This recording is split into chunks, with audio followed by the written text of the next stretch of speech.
Trophy তুমি কার? একটি মন, দুজন দাবিদার। একদিকে শুভমান গিলের তরুণ ও আত্মবিশ্বাসী গুজরাট টাইটান্স, অন্যদিকে রজত পাতিদারের নেতৃত্বে শিরোপাধারী রয়্যাল চ্যালেঞ্জার্স বেঙ্গালুরু। নরেন্দ্র মোদী স্টেডিয়ামে জানা যাবে সব উত্তর। পুরো 2 মাসের লড়াই, ঘাম, চাপ আর স্বপ্নের শেষ অধ্যায় লেখা হবে আজ রাতেই। ট্রফি কার হাতে উঠবে? গত আসরের চ্যাম্পিয়ন বেঙ্গালুরু এবার টানা দ্বিতীয়বারের মতো ফাইনালে উঠেছে। কোয়ালিফায়ার একে গুজরাটকে বড় ব্যবধানে হারিয়ে তারা সরাসরি ফাইনালে জায়গা করে নেয়।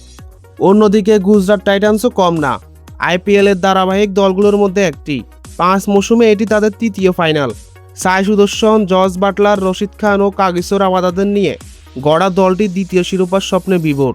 কোয়ালিফায়ার 2 জিতে তারা ফাইনালে এসেছে নতুন উদ্যম নিয়ে। আরসিবি জিতলে দুনিয়া খতম, টাটা বাই বাই। खत्म, bye bye, tata, goodbye, गया। যা ইচ্ছে তাই হোক, শুধু যে কোনো মূল্যে আরসিবি না জিতুক। बड़ा हरामी हो बेटा। তবে আজকের ম্যাচের সবথেকে বড় আকর্ষণ হতে পারে 2 দলের তারকা ক্রিকেটারদের দ্বৈরথ। একদিকে বিরাট কোহলির অভিজ্ঞতা, রজত পাতিদারের আগ্রাসী ব্যাটিং ও জস হ্যাজেলউডের বোলিং। অন্যদিকে গিলের নেতৃত্ব, সুদর্শনের ধারাবাহিক রান এবং রশিদ খানের জাদুকরী স্পিন।